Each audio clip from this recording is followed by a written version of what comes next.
Ajit study centre में आपका बहुत बहुत स्वागत है। जैसा कि हम देख रहे हैं क्लास 10 का चैप्टर 1 वास्तविक संख्या अर्थात रियल नंबर्स। तो सबसे पहले हम समझेंगे कि वास्तविक संख्या क्या है। तो वास्तविक संख्या में दो संख्याओं को इंक्लूड किया जाता है, दो संख्याओं को सम्मिलित किया जाता है। वह संख्या क्या क्या हो सकता है? देखिए, वास्तविक संख्या की अगर बात करें तो वास्तविक संख्या में दो संख्या को इंक्लूड किया जाएगा। फिर कौन कौन? पहला जो हो जाएगा क्या चीज? परिमेय संख्या। पहला क्या हो जाएगा? परिमेय संख्या। पहला क्या होगा? परिमेय संख्या। परिमेय संख्या। और दूसरा जो हो जाएगा, दूसरा क्या हो जाएगा? अपरिमेय संख्या। अपरिमेय संख्या। क्लियर? मतलब कि ये जो होगा रेशनल नंबर, ये क्या हो जाएगा? Rational number. और ये हो जाएगा इरेशनल नंबर। मतलब क्या कि इन दोनों को इंक्लूड कर देंगे और जो नया परिवार बनेगा, मतलब कि परिमेय संख्याओं के और अपरिमेय संख्याओं के सम्मिलित रूप को क्या बोलते हैं? वास्तविक संख्या बोलते हैं। परिमेय संख्या और अपरिमेय संख्याओं का देखिए, परिमेय संख्या के जितना फैमिली है, परिवार है, और अपरिमेय संख्या के जितना परिवार है, सबको मिला दीजिए और मिलाने के बाद एक नया फैमिली बनेगा और नया फैमिली को क्या बोलेंगे? वास्तविक संख्या। क्लियर? वास्तविक संख्या समझ गए? मतलब हम लिख सकते हैं कि परिमेय संख्या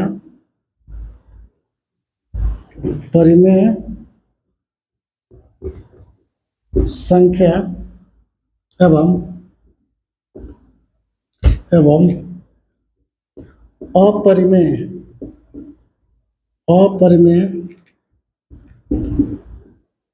संख्याओं के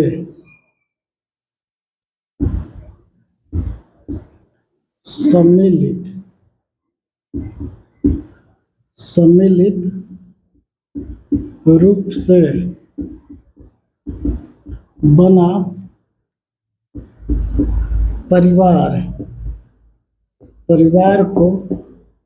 परिवार को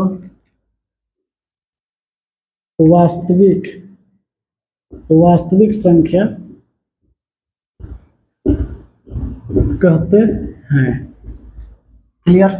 मतलब कि परिमेय संख्या और अपरिमेय संख्याओं के सम्मिलित रूप से बना परिवार को क्या बोलते हैं? वास्तविक संख्या बोलते हैं। मतलब कि वास्तविक संख्या में हम अपरिमेय संख्या के भी अध्ययन करेंगे और अपरिमेय संख्या के भी अध्ययन करेंगे। मतलब कि वास्तविक संख्या कहने का मतलब आपके माइंड में चल जाना चाहिए कि परिमेय संख्या और अपरिमेय संख्या।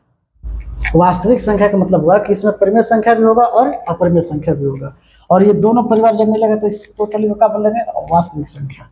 चलिए, वास्तविक संख्या हम समझ गए। वास्तविक संख्या में ज़्यादा कोई दिक्कत नहीं है। जैसे अगर आपसे कोई पूछे कि जैसे में क्या, तो इधर तो मान लीजिए क्या आएगा? क्या चीज़ इधर में आ जाएगा?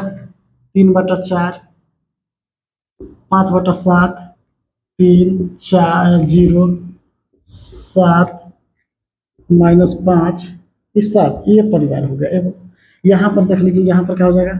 0.01, 00, 1, 000, 1, 40, 1, अनंत, √3, √7, √2, ये सब। अब देखिए, ई हो गया परिवार। जो फैमिली बना है, ये परिवार जो बना है किसका है? परिमेय संख्या के। और ये जो परिवार है किसका है? अपरिमेय संख्या के। अब कहने का मतलब है कि जब परिमेय संख्या बोलेंगे तो केवल इसका अध्ययन होगा, ये इसी के बारे में, और अपरिमेय संख्या में ये आएगा। लेकिन ये दोनों, जिस परिवार में ये दोनों आएगा उस परिवार को क्या बोलेंगे? वास्तविक संख्या, रियल नंबर। क्लियर? हम तो समझ गए ये बात। अब समझिए, सबसे पहले दो शब्द है, यूक्लिड विभाजन प्रमेय का और यूक्लिड विभाजन प्रमेय का और एल्गोरिथ्म। यूक्लिड विभाजन जो होगा, यूक्लिड विभाजन प्रमेय का, यूक्लिड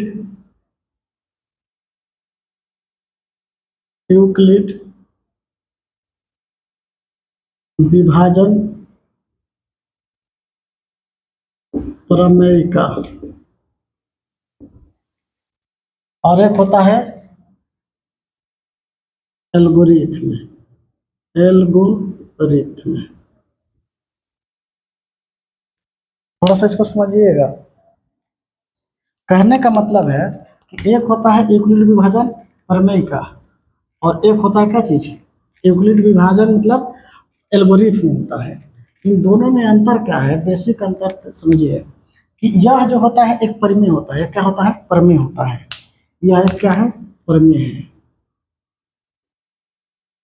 यह क्या है, एक प्रमेय है, और यह एक प्रक्रिया है। प्रक्रिया है, यह क्या है, प्रक्रिया है। पहला अंतर यह हो गया कि यह जो है यूक्लिड विभाजन प्रमेय का जो है, यूक्लिड विभाजन प्रमेय का जो है क्या है, प्रमेय है, जबकि एल्गोरिथ्म क्या है, एक प्रक्रिया है। दूसरा क्या है कि अगर दूसरा देखें हम, तो ये जो यूक्लिड विभाजन प्रमेय का क्या है, एक प्रमेय है, और एल्गोरिथ्म क्या है, एक प्रक्रिया है, प्रोसेस है, प्रोसेस ये। दूसरा, अगर दूसरा हम देखें, दूसरा देखें तो यह जो है, यह हमको भाग बताने का नियम, भाग देने का नियम बताता है। भाग, भाग का नियम बताता है। क्या बताएगा भाई, भाग का नियम। जबकि यह क्या करेगा, यह जो होगा एल्गोरिथ्म जो होगा, आपको क्या करेगा, एचसीएफ, एचसीएफ बनवाएगा, एचसीएफ। जो देखिए जिसे मतलब कि होगा कि यह प्रक्रिया है, तो किस चीज का प्रक्रिया है, तो एचसीएफ बनाने का प्रक्रिया है। एचसीएफ निकालने, निकालने का, निकालने का प्रक्रिया है, बस समझे। एचसीएफ निकालने का एक प्रक्रिया है, बस समझे। इसमें ये होता है कि अगर कोई संख्या, कोई पूर्णांक संख्या क्या है, जैसे मान लीजिए कि एक पूर्णांक है ए, एक पूर्णांक है बी, एक पूर्णांक ए है, एक पूर्णांक बी है, जहां ए ग्रेटर देन बी है। अगर दो पूर्णांक संख्या है, ए ग्रेटर देन बी है, बस समझे, तो ये हम लिख सकते हैं कि ए बराबर बी क्यू, क्यू क्या है, क्वोशेंट हो जाएगा, मतलब कि दो पूर्णांक और हो जाएगा, और आर ये बताता है। यहाँ से ये प्रमेय का विभाजन, यूक्लिड विभाजन प्रमेय में ये बताएगा। और यह जो है ये बार बार प्रक्रिया करते रहना है। इसमें क्या होगा कि ये यही प्रक्रिया को बार बार करना है। इसी प्रक्रिया को हम क्या करेंगे, बार बार करेंगे, इसी चीज को हम बार बार लिखेंगे, यूज करेंगे। तो हम ये उम्मीद करते हैं कि आप लोग जो है यूक्लिड विभाजन प्रमेय का और एल्गोरिथ्म के बारे में समझ गए हैं। आइए अब इसको डिटेल में अब यूक्लिड विभाजन प्रमेय को समझते हैं। देखिए यूक्लिड विभाजन प्रमेय जो है, इसको बोलते हैं यूक्लिड डिवीजन लेमा बोलते हैं। तो ये जो है एक प्रकार की यह जो है थ्योरी है, प्रमेय है, और इसमें ये बताया गया कि यदि यदि यदि क्या ए एवं बी दो पूर्णांक है, क्या है, दोनों पूर्णांक है, दोनों कैसी संख्या है भाई, पूर्णांक है, और ए जो है ए ग्रेटर देन बी है, मतलब ए का वैल्यू जो है बी से क्या है, बड़ा है, तो हम लिख सकते हैं कि ए बराबर बी क्यू प्लस आर, जहां आर ई, आर और क्यू और आर क्या है, ये भी पूर्णांक है, ये भी क्या हो जाएगा, पूर्णांक हो जाएगा। और यहां पर ये समझिए कि ये जो होगा, ये क्यू जो होगा, क्यू क्या होगा, क्यू जो हो जाएगा, ये हो जाएगा भागफल, भागफल क्या हो जाएगा, भागफल, और आर क्या हो जाएगा, शेषफल, शेषफल हो गया। मतलब इसको हम बोलेंगे क्या चीज, कोसेंट बोलते हैं, क्या बोलते हैं, कोसेंट बोलते हैं, समझे। और इसको हम बोलते हैं रिमाइंडर, रिमाइंडर, रिमाइंडर बोलेंगे। क्लियर। मतलब क्या है कि ये स्टेटमेंट जो ये है कि यदि ए और बी दो पूर्णांक संख्या है, तो ए और बी दो पूर्णांक संख्या है तथा ए ग्रेटर देन बी है, तो ए बराबर बी क्यू प्लस आर हो जाएगा, जहां क्यू क्या हो जाएगा, भागफल हो जाएगा, और आर क्या हो जाएगा, शेषफल हो जाएगा। क्लियर। अब एक और बात ध्यान रखिए कि क्यू का मान जो होना चाहिए, एक मिनट यहाँ पर ये वाला थोड़ा सा देख लीजिए, ये हो गया, इसको हम बोलते हैं भाज, इसको बोलते हैं भाजक, इसको बोलते हैं भागफल, भागफल, इसको बोलते हैं शेषफल, शेषफल। क्या मतलब, इसको हम बोलेंगे क्या चीज, डिवाइजर बोलते हैं, डिवाइजर, इसको बोलते हैं डिविडेंड, डिविडेंड, और इसको बोलते हैं कोसेंट, क्या बोलते हैं भाई, कोसेंट, और इसको बोलते हैं रिमाइंडर, रिमाइंडर, रिमाइंडर। मतलब अगर इसको हम क्या बोले, बी बोलते हैं, और इसको हम देखिए नाम दे देते हैं, इसका नाम दे देते हैं क्या चीज, बी, इसका नाम ए, इसका नाम क्यू, और इसका नाम आर। देखिए ये क्या हो जाएगा, भाज बराबर भाजक गुना भागफल प्लस शेष। और इस कंडीशन में आप एक बात ध्यान रखिएगा कि ये जो होगा आर जो होगा, आर जो होगा, आर जो होगा कभी भी भाजक, शेषफल होगा कभी भी भाजक से छोटा नहीं होगा, मतलब बड़ा नहीं होगा। मतलब हम कह सकते हैं कि आर जो होगा, आर, आर जो होगा, आर जो होगा जीरो से क्या होगा, हमेशा बड़ा होगा। क्या होगा भाई, हमेशा बड़ा होगा। इधर आर यहाँ हो गया, ये आर जो है जीरो से हमेशा क्या होगा, बड़ा होगा। आर जो हुआ जीरो से हमेशा क्या होगा, जीरो से हमेशा बड़ा होगा।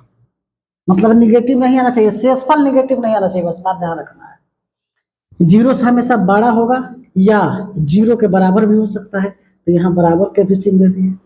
अब ये जो है शेषफल, ये जो होगा ये तो जीरो नहीं होगा, और जीरो से ये क्या होगा, आर जो होगा हमेशा बड़ा होगा या बराबर भी हो सकता है। ये तो बात यहाँ हम समझ गए। लेकिन दूसरा बात क्या समझना है कि यही आर जो है कभी भी ये भाजक से छोटा नहीं या बड़ा नहीं होता है। मतलब कि आर लेस देन हमेशा क्या हो जाएगा, बी, हमेशा क्या हो जाएगा, बी। ये बात आपको ध्यान रखना है, ये बात आपको ध्यान रखना है। मतलब कहता क्या है कि अगर ए और बी दो पूर्णांक संख्या है, तो अगर ए और बी दोनों पूर्णांक संख्या है और ए बी से क्या है, बी से क्या है भाई, बड़ा है, ए जो है बी से क्या है, बड़ा है, तब ए बराबर जो होगा B Q plus R, B Q plus क्या हो जाएगा, आर, जहां बी और क्या हो जाएगा, बी और क्यू क्या हो जाएगा भाई, ये क्या है, भागफल है ये, और ये क्या हो जाएगा, शेषफल है। और यहाँ पर ये यह बात आपको शर्त याद रखना पड़ेगा कि आर जो होगा, आर जीरो के बराबर भी हो सकता है, जीरो से बड़ा होगा। दो कंडीशन हो सकता है, आर या तो जीरो के बराबर होगा या आर जीरो से बड़ा होगा, पहला कंडीशन। दूसरा शर्त क्या है कि आर जो होगा हमेशा, हमेशा और हमेशा ये शेष जो होता है हमेशा भाजक से क्या होता है, छोटा होता है। मतलब आर जो होगा हमेशा बी से क्या होगा, छोटा होगा। ये बात आपको ध्यान रखना है। अब देखिए इसी इसी एथी को प्रयोग करके, इसी मतलब कि थ्योरी को प्रयोग करके, फार्मूला को प्रयोग करके हम एथी एल्गोरिथम के माध्यम से कैसे निकालते हैं एचसीएफ, आइए उसको देखते हैं। जैसे कहने का मतलब है, क्वेश्चन है कि 35 और 35 और 35 और बढ़िया से लिखिए, 35 और 48 नहीं, 48 नहीं, 56 लिख देते हैं, 56, 56 का एचसीएफ निकालिए, निकालिए भाई। अब हम यूक्लिड एल्गोरिथम का जो होगा उसी को हम प्रयोग करेंगे। है क्या फार्मूला, क्या है यूक्लिड विभाजन का फार्मूला जो लिखा गया है कि ए बराबर B Q plus R, B Q plus R, इसी को प्रयोग करेंगे। अब समझिए, मतलब कि ए और बी कह रहा है कि ए और बी दो पूर्णांक है, तो दोनों पूर्णांक संख्या है, और मतलब कि ए बराबर कितना और बी बराबर कितना, ए ग्रेटर देन क्या चाहिए, ए ग्रेटर देन बी, ए ग्रेटर देन बी। तो बताइए हम ए बराबर कितना रखेंगे, 56 रखेंगे, बड़ा वाला 56 हो जाएगा, छोटा वाला 35 हो जाएगा। क्लियर। अब इसको आप किस फॉर्मेट में लिखना है, बी क्यू प्लस आर, अब क्यू जो होगा कोई पूर्णांक आएगा ना चाहिए। जैसे कहने का मतलब है कि अगर हम भाग देकर देखते हैं, यहाँ 35 लिखते हैं, यहाँ जो है 56 लिखते हैं, और कई बारी में 35 दोनों 70, दो 70 नहीं एक बारी में, तो यहाँ 35 का 35 हो जाएगा, 35 का 35 होगा। 6 में से 5 गया तो 1, 5 में से 3 गया तो 2, 21 हो गया। तो देखिए पहले इसको एक प्रोसेस में लिखिए। हम लिख सकते हैं 56 बराबर, जैसे कि यहाँ पर होता है फॉर्मूला क्या होता है, ये तो क्लियर हो गया भाई कि ए बराबर हो गया 56 और बी बराबर हो गया 35। फार्मूला जो है ए बराबर डी क्यू प्लस आर, इसी पर। तो यहाँ हम 56 रखेंगे, ए की जगह पर 56 रख दिए, और बी की जगह पर क्या रखेंगे, 35 रखेंगे, गुना में क्यू की जगह पर देखिए जो ये भागफल आएगा वो क्यू हो जाएगा 1, प्लस जो शेषफल आएगा वहां पर 21 हो गया। अब देखिए प्रोसेस क्या है, ये जो है भाजक जो है, मतलब ये तो ये भाज हो गया, ये जो हो गया यहाँ पर ये भाजक जो है, भाजक फिर भाज बन जाएगा, क्या बन जाएगा, भाज। अब इन दोनों को समझना है, सोचना है। जैसे हम ए और बी यहाँ सोचे थे कि ए बराबर कितना 56, बी बराबर कितना 35। अब इसको आप भूल जाइए, अब इसको ए और इसको बी, मतलब इसको ए और बी में समझना है। तो ये बड़ा वाला को ए समझेंगे तो हमेशा यही होगा, तो ये जो होगा इसको हम ए समझेंगे। अब मतलब ए समझेंगे तो ये यहाँ आ जाएगा 35 यहाँ बराबर। अब 35 में इसको हम बी समझेंगे तो बी बराबर, अब भाग दीजिए 21 में 35 ले भाग, मतलब 21 से 35 में भाग दीजिए, कई बारी में तो एक बारी में, ताकि 21 तो 42 करेंगे तो बेसी हो जाएगा, तो ये 4 हो जाएगा और ये 1 हो जाएगा, 14 हो जाएगा। मतलब यहाँ पर हम लिख सकते हैं क्या चीज़ है, अब देखिए यहाँ पर जो होगा 35 के लिए यहाँ पर हम क्या करेंगे 21, 21, देखिए अब ये वाला इधर आ जाएगा, तो 21 गुना में 1 हो जाएगा, क्योंकि एक यहाँ पर आ रहा है, अब प्लस शेष आर कितना आ रहा है 14, 14 हो गया। क्लियर, यहाँ तक हो गया। फिर देखिए ये वाला फिर कैंसिल होगा, जैसे कैंसिल हुआ ये कैंसिल हो गया। अब ये जो है इसमें से ये क्या हो जाएगा, ये वाला जो है पार्ट जो होगा ये क्या हो जाएगा, ये हो जाएगा ए और ये हो जाएगा बी, मतलब इसमें ये अब ए हो गया, ये बी हो गया। फिर ये ए जब ए हो गया तो ये आ जाएगा यहाँ पर बराबर, ये बी हो जाएगा तो ये आ जाएगा यहाँ पर 14 गुना में। अब देखिए ये 21 में कितना से 14 से भाग देना है, तो कई बारी में भाई, तो एक बारी में 14, तो कितना हो जाएगा 7। मतलब कि यहाँ पर कितना भागफल है आपका 1, तो 1 रखिए प्लस शेषफल कितना है 7, 7 हो गया। क्लियर। अब देखिए फिर इसको काट देंगे, अब यहाँ पर ए क्या हो गया 14, बी क्या हो गया 7, तो यहाँ पर हम क्या करेंगे कि अब फिर यहाँ पर ये आ जाएगा 14 यहाँ आ जाएगा बराबर, ये बी जो हो जाएगा यहाँ पर आ जाएगा, गुना में कितना 7 के यहाँ 7 है, कितना से गुना करेंगे 14 आ जाएगा, तो 2 से गुना करेंगे तो 14 आ जाएगा, प्लस जब 14 14 हो गया बराबर तो ये कितना हो जाएगा शेष 0 हो गया। अब देखिए यहाँ पर हम क्या करेंगे कि अगर यहाँ पर अगर शेष 0 हो गया, शेष जहां 0 हो जाएगा तो देखेंगे कि बी बराबर कितना रखे 7, बी बराबर 7 रखने पर क्या हुआ, शेष शेष कितना हुआ है 0 हुआ है, इसलिए एच सी एफ बराबर क्या हो जाएगा 7 आंसर हो जाएगा। एच बराबर कितना हो जाएगा 7 आंसर हो जाएगा। और यह प्रक्रिया बार बार करेंगे, ये तब तक करना है जब तक एचसीएफ रिमाइंडर आपका 0 ना हो। जहां 0 हो जाएगा तो बस जो बी का मान होगा, जो बी होगा वही आपका क्या हो जाएगा आंसर हो जाएगा। यहाँ पर बी कितना है 7, तो 7 जब रखे बी बराबर 7 हुआ तो रिमाइंडर कितना हो गया 0 हो गया, इसलिए यहाँ पर इसका एचसीएफ जो होगा 35 और 56 का एचसीएफ जो होगा कितना होगा 7, बिल्कुल सही। इसी प्रकार से एक और क्वेश्चन देख लेते हैं। मान लीजिए कि आपको दे दिया, क्वेश्चन दे दिया, कहता है कि कितना, कोई भी संख्या ले लीजिए, छोटा सा ही संख्या ले लेते हैं, 36 और 28। कहता है कि निकालिए इसका क्या चीज एचसीएफ निकालिए। कौन विभाजन, यूक्लिड विभाजन प्रमेय द्वारा क्या निकालना है, एचसीएफ निकालना है। तो एचसीएफ निकालने के लिए फिर वहां पर हम देखिए सबसे पहले हम क्या लिख देंगे कि ए बराबर लिखेंगे और बी बराबर लिखेंगे। ए बराबर जो बड़ा है वो 36 हो जाएगा, जो छोटा है वो कितना हो जाएगा 28। फार्मूला आप जानते हैं, फार्मूला क्या आता है भाई, तो ए बराबर B Q plus R, B Q plus R. तो अब देखिए यहाँ पर जो है वैल्यू पुट कीजिए, ए के जगह पर कितना है 36 है, तो 36 रख दीजिए, बराबर बी के जगह पर कितना है 26 है 28 है 28, तो यहाँ 28 रख दीजिए प्लस, अब इसके बाद नहीं मालूम है तो कोई बात नहीं है, ये कितना यहाँ पर कितना है 28 में इसे भाग दीजिए, 36 में 28 से भाग दीजिए, कई बारी में, तो एक बारी में, 28 का कितना हो जाएगा भाई 8 हो जाएगा, ये घटेगा तो कितना हो जाएगा 8 हो जाएगा। तो यहाँ देखिए कई बारी में गया है, एक बारी में, तो एक बारी में मतलब 28 गुना 1, 28 प्लस कितना 8 हो गया। अब हम क्या बोले कि देखिए यहाँ पर जो है ये जो बी था अब क्या हो जाएगा ए हो जाएगा, जो ये आर है ये क्या हो जाएगा अब बी हो जाएगा। तो जब ये ए हो जाएगा अगला चरण के लिए, अगला चरण के लिए जब ए हो गया तो ए को कहाँ लिखेंगे, यहाँ लिखेंगे, इस साइड लिखेंगे, मतलब यहाँ पर 28 लिखेंगे, 28 बराबर, अब जो बी था अब ये जो आर था ये क्या हो जाएगा बी, तो बी अब यहाँ ना आएगा, बी कहाँ आएगा यहाँ पर 8, 8 गुना में देखिए 24 के करीब जाना है, तो 18 के 24 और 4 के 32, 4 से गुना करते तो 32 जा रहा है, इसका मतलब 3 से गुना करेंगे, 3 से गुना कर दिए। अब 18 के 24 कितना अधिक है भाई 4, तो प्लस 4 लिख दीजिए, हो गया।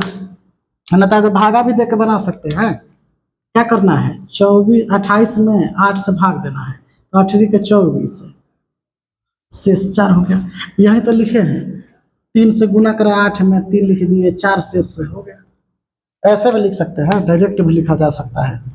तो कहने का मतलब क्या है, कहने का मतलब क्या है कि देखिए अब यहाँ पर क्या हो जाएगा भाई ए बराबर हो गया, ये क्या हो जाएगा ए क्या हो जाएगा, ए हो जाएगा 8, अब बी हो जाएगा 4।